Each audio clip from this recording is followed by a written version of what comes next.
Welcome to my channel. I have included most of the common parts which are getting faulty in course of time and repaired it instead of replacing. Most of the BMW parts are really expensive. That's the reason I have gone for repairing with cheap components which are easily available in the market. If you don't find anything in my channel, you can just message me and I can see if I can fix it or not.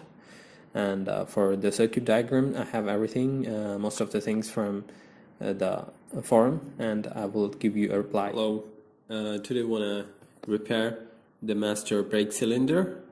I have already removed the lines. This is the unit, and I have removed the oil from the reservoir.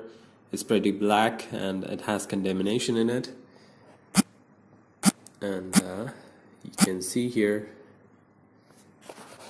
there are two 13mm nut. You need a spanner for that. The space is limited, so box spanner will not fit in there properly. And next is 12mm spanner itself. You need a 12mm spanner to remove these two lines which goes to the brake pads. Just take it out and remove the lines. Be careful, don't damage the lines. Just take it out and pop the lines out. You don't have to remove the entire unit. You can just take the brake master cylinder out. So I have already taken it because I was not having the capability to keep the camera. So basically what you need to do is turn it this way whenever the lines comes in between, and pull it out. So you can see here I did not remove the entire unit. I just removed the master brake cylinder. You can see it's a little bit dusty, that's it, no other problems. And now I'm taking it to the bench. So this is the mechanism. From here the pressure goes in and the brake is applied. You can see here it's locked with a plastic lock. These are all small locks. You just have to use a flathead screwdriver to take the locks out. And you can see here when I press, I feel the pressure. It's because of the springs inside. And I will try to get it out now.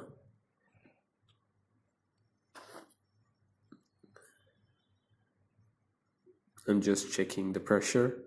One side is having more pressure and the other side will be having less pressure. This one is having less pressure, and probably that one is leaking. That is what I can feel. The other one has enough pressure. This one has enough pressure. So I'm just removing this part, the first part. I don't have to remove the entire. So I'm gonna remove only the other one, this one. All right, and I did not remove the reservoir because I was not able to take it out. So you can see the clips. Yeah, you have to use something like a flathead and pull it out. Let me see how I can pull it out, and I will give you the explanation just after this. So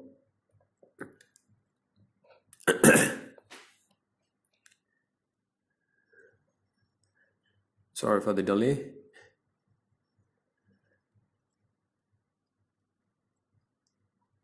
So I got the flathead, you can see.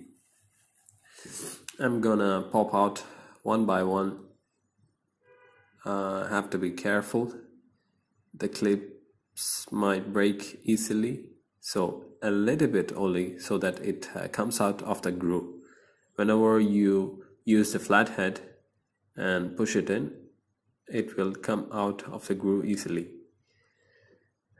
So on the bench, I tried putting it in this way so that it doesn't affect any other parts, and I can take out the clips easily.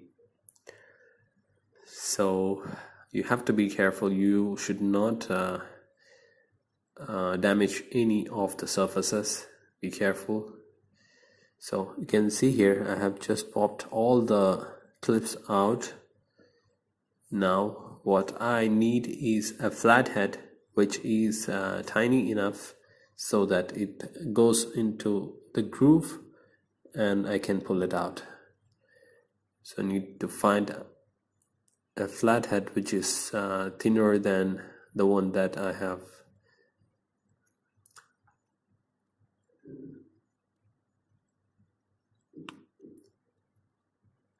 You can see I have already broken one of the clips, and now I have taken the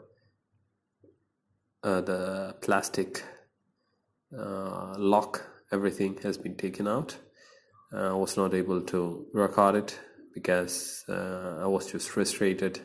I was not able to get it properly, and I broke one of the clips. That's the reason.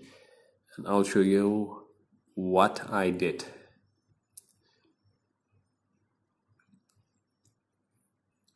This is the only lock in the unit, in the front part. I'm sorry about the camera position. So this is the flathead that I used. It's a Leatherman all-in-one, and it's tough enough to pull it out. So what I did is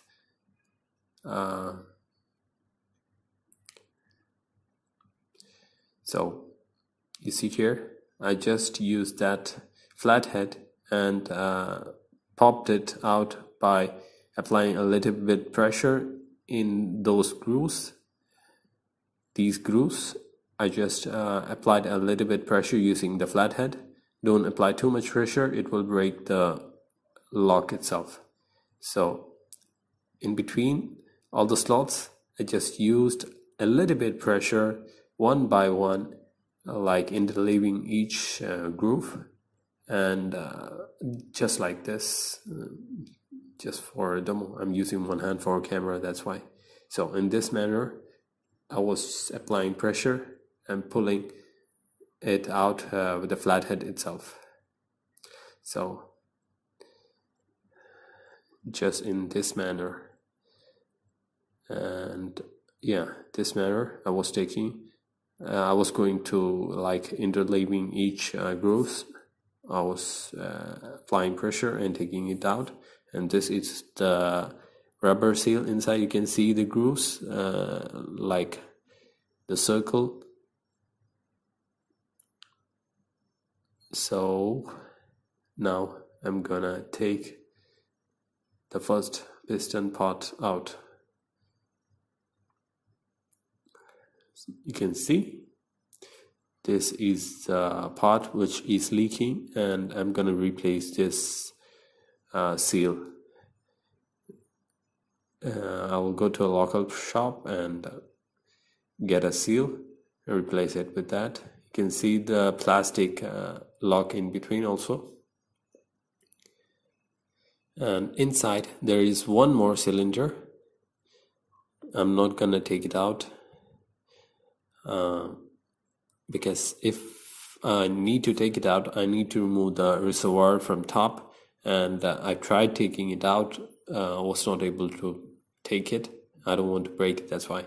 So I've taken the oil seal, and this is the plastic clip in between, which goes in between and locks a metal piece. I don't know what it is for, I don't know the mechanism. So it comes in between as demonstrated, and the plastic just like this, and this has two two slits in it, so it just comes in between. You can see the space. So these are the three parts. I just replaced the seals, and this is inside. This is just for your information. And installing back was an easy job, so you don't have to spend much time in it. I did not video it because I was in a hurry to get my car running back. So after installing the MBC, you have to bleed it properly. You don't have to use any bleeding device. You can just use the manual bleeding method, like by applying a brake. You need someone to help you, because you will be applying brake and someone has to bleed it from the brake side, like turning the bleeding screw for like 45 degrees when you apply the brakes, and leaving it, tightening it whenever you take the pressure from the brakes out. So you have to do it until the air gets out and it's clear. So you need to do it in all four brake pads, and you have to do it by turning off the car. You don't have to keep the engine running. Hopefully this helps someone. I did not show the procedure and installing things back. Sorry for that. I was not able to video it. If anyone require anything, just give me a comment and I'll reply you back. Alrighty, have a good day.